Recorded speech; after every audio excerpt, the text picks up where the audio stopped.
Welcome in, Heart Talkers, to the first episode in 2025 of Heart Talk. I am your host, Laura Lawrence. And as you know, if you've been in this community for the last year, we have everyday conversations with everyday people through both the hope and hard filled seasons of life.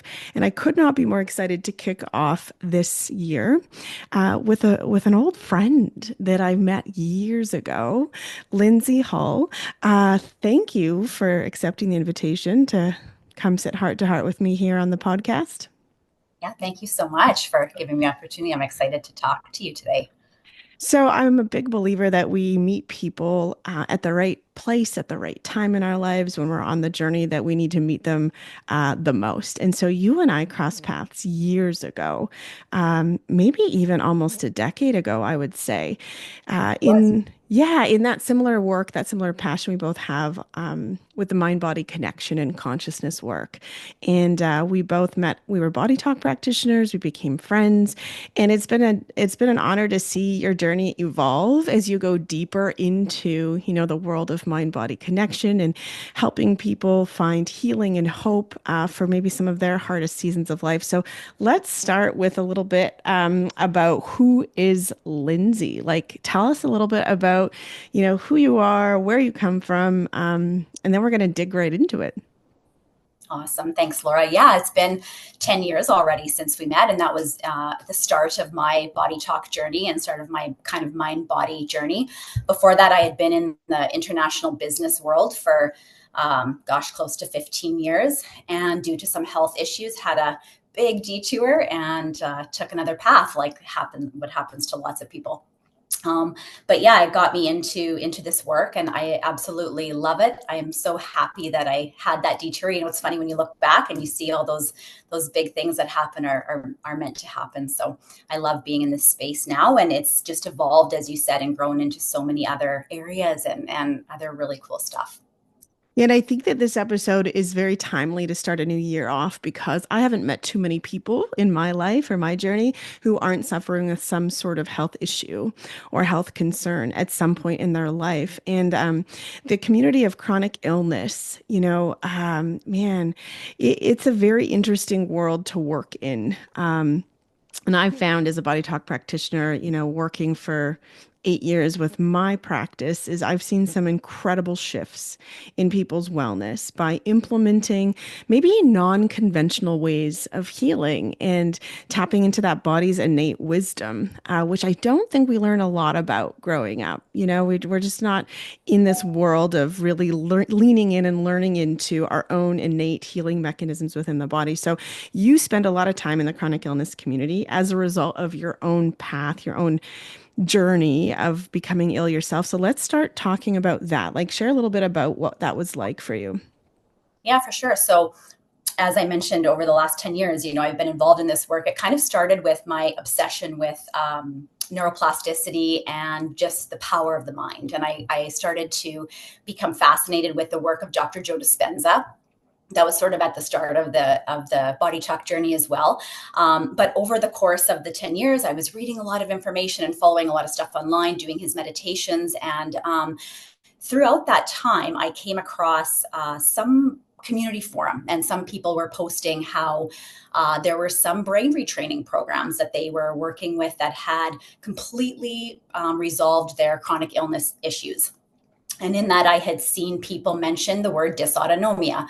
I was diagnosed with dysautonomia about 10 or 11 years ago from the Mayo Clinic. Actually, I had taken a trip down to the US and wasn't really getting anywhere here in Canada, unfortunately, and was within a day or two diagnosed with this mild to moderate case of dysautonomia, which is a dysfunction of the autonomic nervous system. My main symptoms were post exertional malaise. So it was the slightest activity, carrying in groceries would kind of make me feel like I had the flu for several days after. I was told I had to live with it. There was nothing that I would be able to do, and it would just be something I had to manage. Enter BodyTalk, and BodyTalk did an amazing job at helping me to manage that and really live my life at probably an 80% capacity. I was really lucky considering what could have been.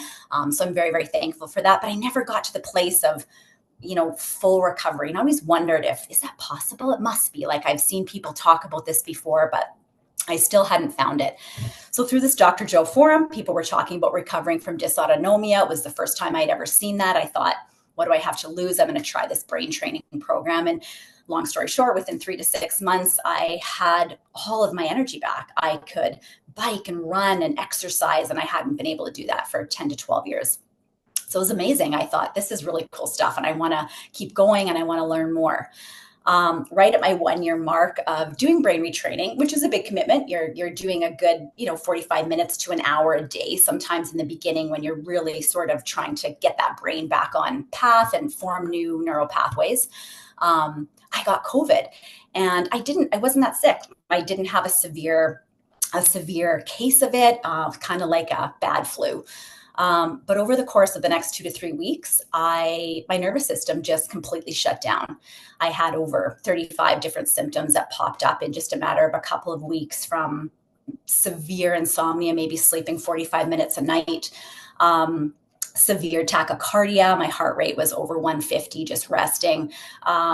Severe weight loss. I had obviously just headaches and sweats and a lot of gastro things. I had severe anxiety like I'd never experienced in my life, and then crashing into a depression within 3 hours after. It was just this roller coaster of nervous system dysfunction. Lots of heart issues going on.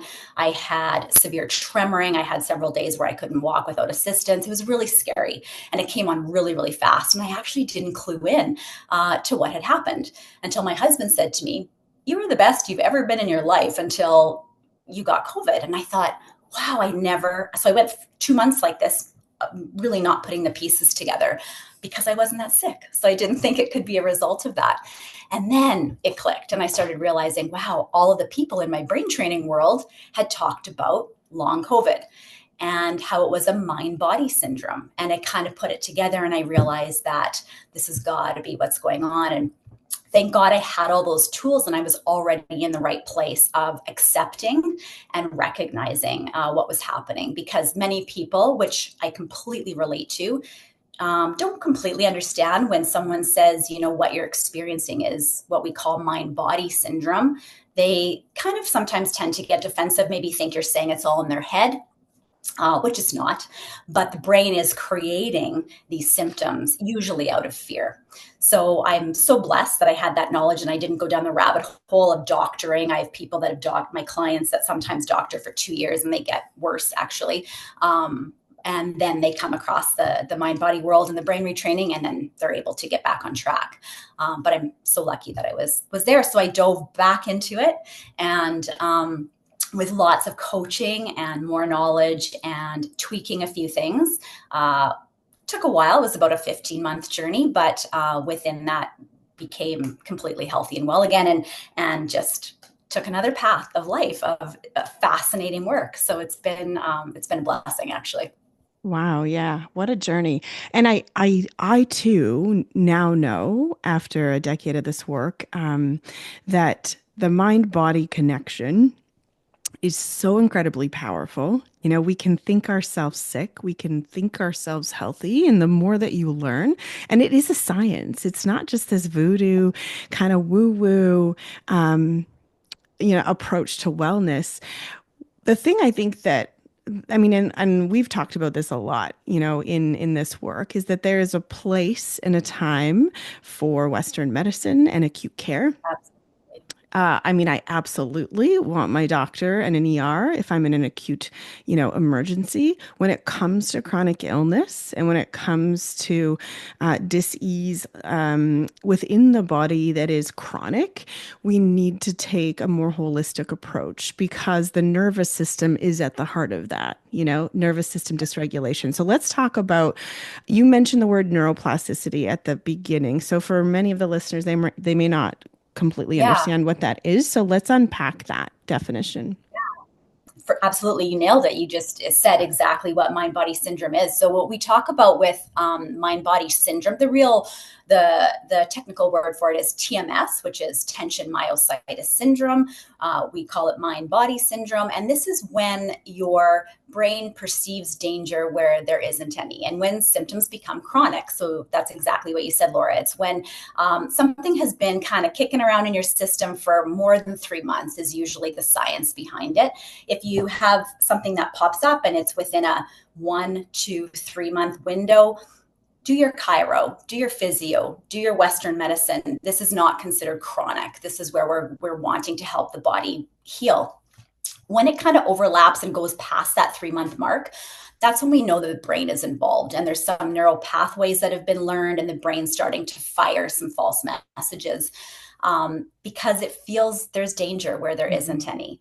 So how I explain this to people, and what seems to make the most sense, is your brain would rather you feel any type of physical pain than have to deal with anything emotional. It really does, and your nervous system truly believe that emotional distress, emotional pain is life or death. So that migraine that you get is probably, if it's been longer than 3 months and become chronic, it's probably protecting you from some unresolved issue. Perhaps there's past trauma. Perhaps there's something currently in your life that you're not really addressing and not facing and dealing with. And your brain goes, I'm going to give Laura a splitting migraine, and she's going to focus on that, and it's going to completely take her attention off any type of emotional pain that I don't want her to feel right now. So it's really a genius way of the body and the brain and the nervous system protecting us when it thinks that something is life-threatening. The problem is it gets stuck. Those pathways become very strong, and it forms dis-ease within the body, and it's up to us to try to then figure out a way to deal with that. And you're exactly right. Western medicine is amazing, but when it becomes chronic, there's often not an answer in that avenue. So that's when we have to look for another way. And I always say, even things like, chiropractor is amazing, physio is amazing. All of those things have their place and are fantastic. But sometimes even that, we can go for 12 months for the physio appointment for our knee. That just doesn't seem to be getting better. So whenever anything becomes like in that chronic state, that's when we can categorize it as a TMS or a mind-body syndrome. Yeah, and the I think that what takes a lot of us a little bit of time to kind of just dive 2 feet into this is that it's a lot of work. And when we're suffering with pain and dysfunction, and then there's that circle of physical health affecting mental health, affecting physical health, we often just want a really quick fix, which leads many of us to answers maybe in Western medicine where we take a pill or we do something to get rid of it because we want it to go away fast. But the truth of the matter is that this work, when we're trying to unravel all of this and rewire the program, takes time. Like you said, 15 months it took after your long COVID symptoms. And many of us, I have been living with symptoms of fibromyalgia, which is a mind-body syndrome, since I've been probably in my late teens. Yeah. And it was Yeah. only until I started the mind body work with BodyTalk that Yeah. I started to feel some shifts and some physical changes, because the physical manifestation of that disease in the mind basically was just really holding on quite tightly within my body. Absolutely. It does. It wants to, there's usually we can, not always, but a lot of the times we can look back and see when our chronic symptoms started. There was usually some type of stressor happening. And the thing to remember, as in my case with COVID, and I know this can be a little bit controversial, but this is just my situation, in my opinion. It wasn't COVID. It wasn't the virus. It was all of the stuff around it. It was all of the talk. It was the 2 years of, complete chaos. It was the emotional attachment to that, that subconsciously and consciously I wasn't aware that I was holding and carrying and I hadn't dealt with. And it exploded. So the virus for me was just the tipping point. It was just the straw that broke the camel's back. just like everybody else, just like your body developing fibromyalgia, just like somebody developing chronic migraines, chronic pelvic pain, chronic fatigue syndrome, again, chronic, whenever it becomes chronic. I've seen people with 25 years of chronic back pain do this work, and, within a few months, and I won't say that they're 100%, but within a few months, they're 50, a few more Mhm. months, it's amazing to see how quickly sometimes the body will get on board when you do the work, when you start really addressing it. And the programs that I work with, we have sort of 5 or 6 main pillars. They're all very similar. And there's certain things when we start to work with this that we really have to take into account. The brain doesn't know the difference between what's real and what's not real. Mhm. So if we're walking around all day and we're aching and groaning and complaining of our illness, and this is, I can't do this, and telling our bodies what we're capable and not capable of, it's going to stay stuck. So language and thoughts are really, really huge. And like you said, it's not easy. It's hard when you wake up in the morning and your mental health isn't in a great place and your physical is struggling, and Mhm. you have to wake up and you have to start changing those thought patterns and replacing them. Not gaslighting. We're recognizing what we feel. We don't want to gaslight and shove that down even further, but we want to remind our systems, like, I'm capable. I'm really safe right now. So even though I feel this migraine or this pelvic pain, it's okay. I'm safe and I can carry on throughout my day. So it's finding that safe zone as we do the work too. We don't want to push too hard, but we want to challenge our safe zone a little bit as well. Yeah, and I think what a lot of people who suffer with chronic illness have shared with me, and I feel this too, is that there is this defensiveness that comes with it because people don't believe you, or they just think that you can think your way out of it, which that's what we're talking about. You can, but it's not just a positive affirmation like chin up, buttercup, get out of bed and like just do life. It'll get better. It's not about that. So I'm glad that you mentioned the gaslighting. And I'm also really glad that you shared that the virus was the actual tipping point. It was the fear of, because one thing that Eastern and Western medicine both will agree on is that stress is the root cause of illness. And what causes stress is fear. You know, Absolutely. our reaction to stress is rooted in the fear of what is going to happen if that comes true. Absolutely. What's going to happen Absolutely. if I can't make that mortgage payment, or if my marriage fails, or if I die from this virus, or if. And so that I think the power of people seeing and really believing that the fear is really what turns off and on that nervous system and that like fight or flight or freeze mechanism and keeps you in that chronic state of pain is very powerful, I think, huh? That's it. That's exactly it. You nailed it again. Yeah, it's just very much that we call this actually mind body syndrome. We call it it's an epidemic of chronic fear, is what it is. And the problem right now, as you know, in our world, is we are walking around in a quite dysregulated state. Most Oh, people, even people that do the work, mm. it's Oh it's my you know God. right. And the hardest part is when you are someone who does the work and knows the work, it almost seems like it's harder to do, Yeah, yeah. because sometimes it's like, okay, I know that there is an answer and a way out of this. I can share a very similar experience during the pandemic where, my body started to shut down. And it wasn't because I had, that I got COVID. It was because I was parenting in a time that was extremely difficult. My children were navigating some very difficult emotional and mental stresses because of a result of the pandemic. And I developed chronic inflammation in my chest, which felt like and mimicked. And even when I went in for x-rays, the doctor was like, oh my gosh, your lungs show like early onset emphysema and like lung disease. And I said, well, I know it's not that.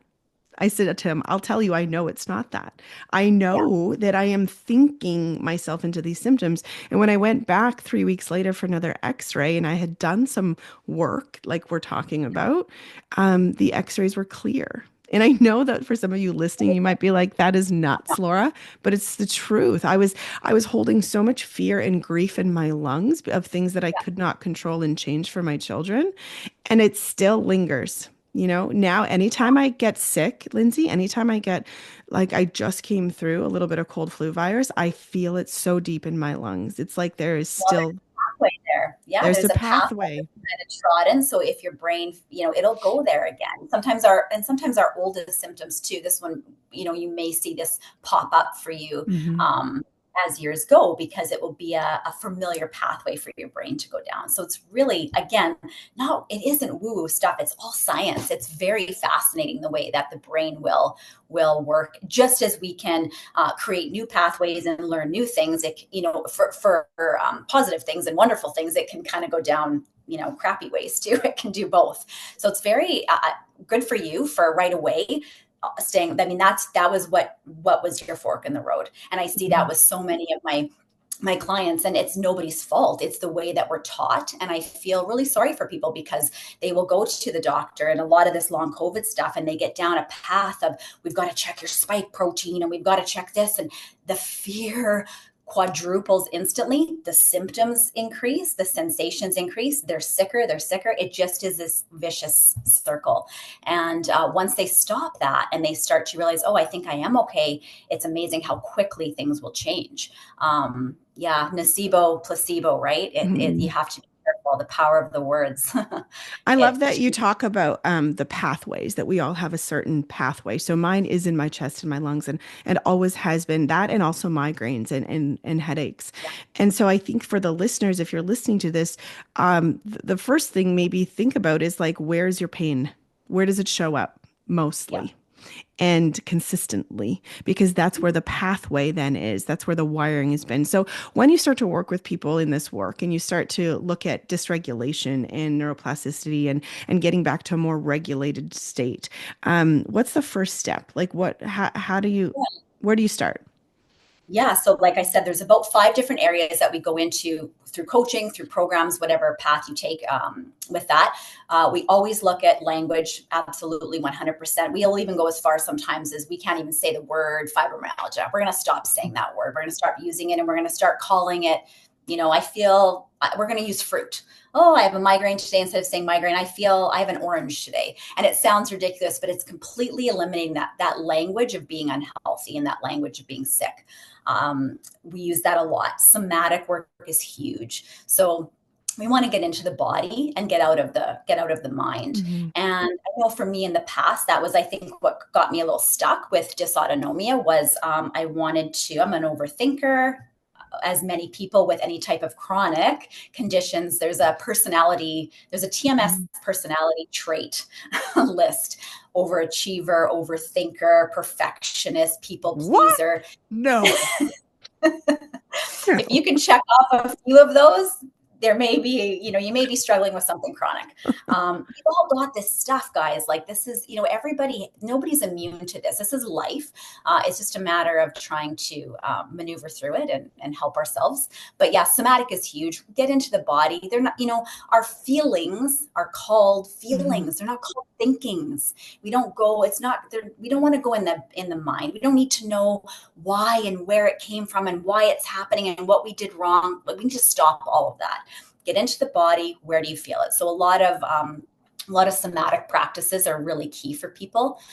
Visualizations is another one. So again, the brain doesn't know the difference between what's real and what's not real. So we go in and do visualizations in a way that we're really embodying that feeling. So how can we close our eyes for 5 minutes and envision something that we feel joyful, not something that brings fear, not a worry, but real joy. And actually you feel yourself feeling that joy. When you feel that, your parasympathetic instantly kicks in, your sympathetic goes down, the body can return to homeostasis and start to heal. So visualizations, when we can really embody that feeling, are another huge part of most programs. um, vagus nerve work. We do a lot Mhm. of work with the vagus nerve, because again, that's huge with bringing in that parasympathetic system. So lots of vagus nerve practices, all of this stuff too, to say there's the portion of it that's kind of inner child work. So we want to do the tapping and we want to do the practices, but we also want to get deep in where are we not being authentic with ourselves. So, a lot of this work is digging into some of that. It doesn't have to be difficult. We don't have to dig up past trauma. I will say that over and over and over again. We do not have to go into past trauma. I've seen people heal from, you know, lifelong conditions. They had horrible trauma. They didn't have to dig it up. It really is just about bringing in safety to the body. The body wants to feel safe. Hmm. Sometimes talking about that past trauma is going to make it feel unsafe. For So we sure. want to make sure we're doing it in a really, really safe way. That's the key. So yeah, bringing in safety in whatever way we can, the vagus work, inner child work, and then a lot of self-compassion, which I've heard you talk about before.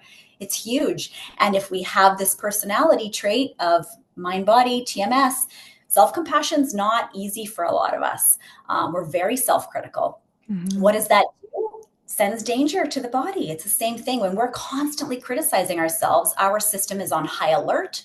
We are not in a state of rest and digest. We're in a protection, just constantly looking for the worst case scenario, and like we're never doing anything right. So self-compassion is a really big part of this work as well. And most people, when we start the work, they're like, I don't know if I've ever said anything nice to myself before. So it's a big component of healing. And I think, and tell me what you think about this with the clients you've worked with in your own work, is that I think the most important thing is that we want to get better. There is a lot of rewards that we get for being sick. It sounds crazy, but I mean, that victimhood mindset of attaching to that illness. And it's a big hurdle and a big roadblock for a lot of people to get over. Yeah. It's a tough one because you start working with that. And as you know, the ego comes in hard and Hmm. fast to protect you, right? Because the ego will say, I'm not creating this, Yeah. illness. This is real. This is 100% real. I'll give you an easy example, and I'll use myself. I'll throw myself under the bus here for everybody. But with years of dysautonomia, it didn't allow me to work full time. I had to cut back on my hours. But what that allowed me to do was to be at home with my kids. And my biggest fear was not being a good mother. My biggest fear was not spending enough time with my children, not being present. How could I ever work full time and still be a great mother? Subconsciously, not possible. So, here we go. What's the brain do? I'm Hmm. going to make her sick. I'm going to give her a really good opportunity and a really good reason for her to be present and be home with the kids part time, whatever amount. And deep subconsciously, that was, satisfying some belief that I had about not being able to do both worlds well. So I know that was a part of my illness as well. Yeah. And like you mentioned, the attachments in the root of many of these beliefs, or of all of them, are come from our subconscious. And so it is difficult work because, I mean, 95% of our thoughts are subconscious, and they come from those early years of programming between 0 and 7. And I think that one of the things that's really helped me too is that I have a therapist, a psychologist who does work in the somatic field. She's very well schooled when it comes to mind body connection. And she's been doing psychology. She's been a psychologist for over 30 years. And one of the first things she'll say when we're sitting heart to heart, and she can see my body, like, start to hold on, and she can see my nervous system just getting into that state of dysregulation just from what we're talking about. She'll say, where do you feel this right now? I want you to stop, take a breath, and where do you feel it? She doesn't ask me to unpack it all, which sometimes is frustrating. And I'm like, listen, lady, I want to talk about this. Like, do you not want to hear about how I'm going to project this on everybody No, else and we say, want to tell our stuff.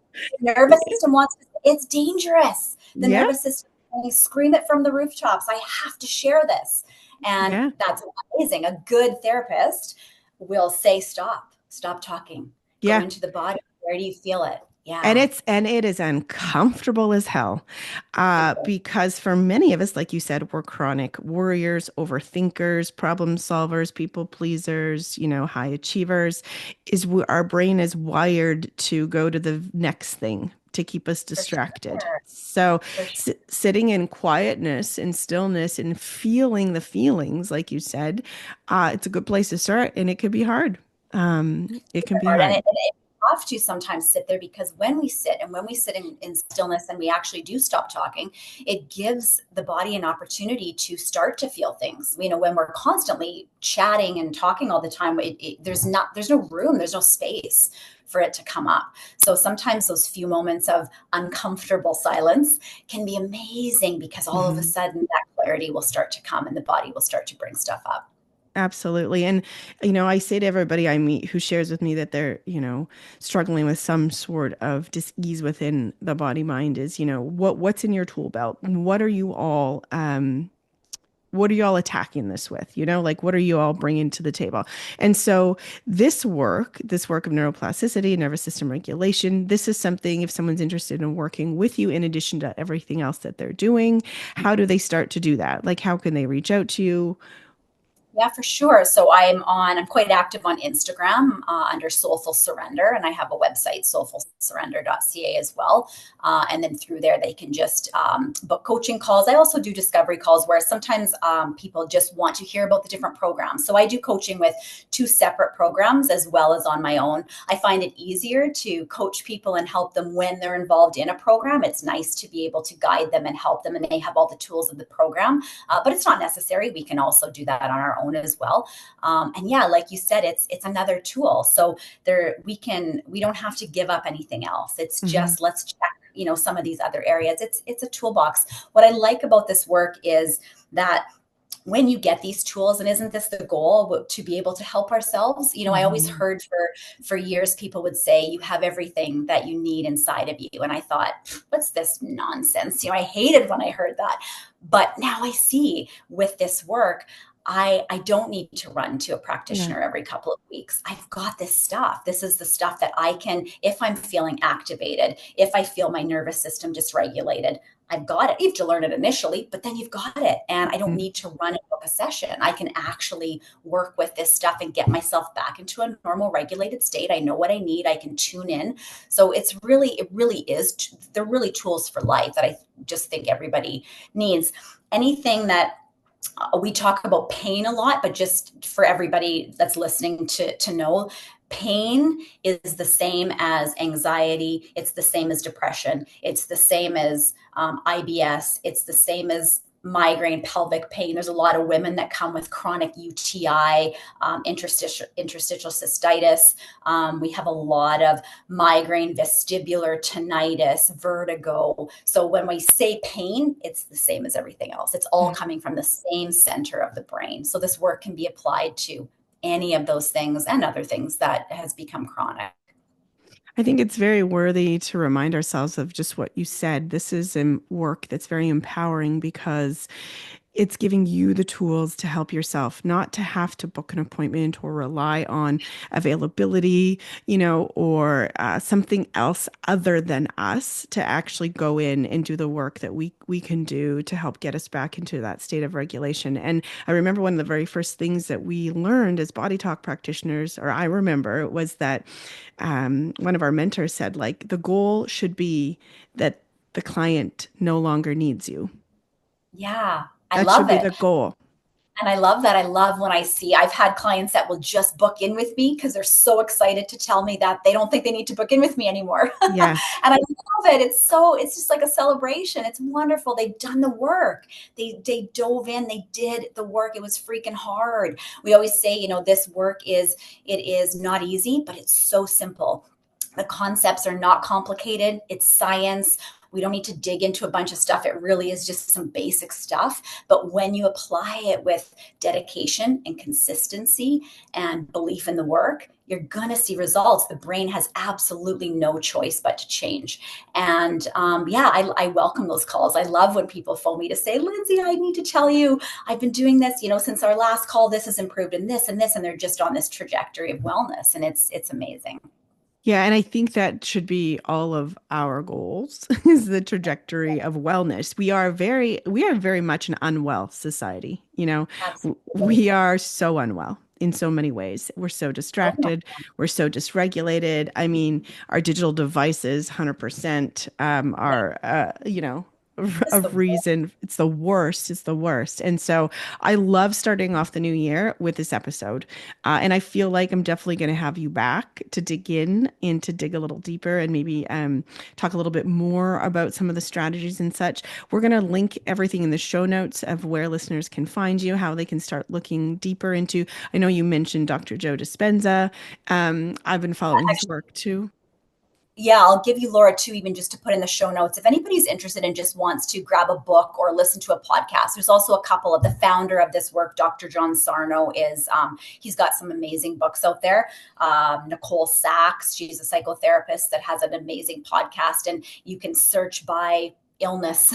You can search to see who's done a podcast to who's recovered from what illness and disease, and the work that they used. She focuses mostly on journaling and expressive writing to get all that out.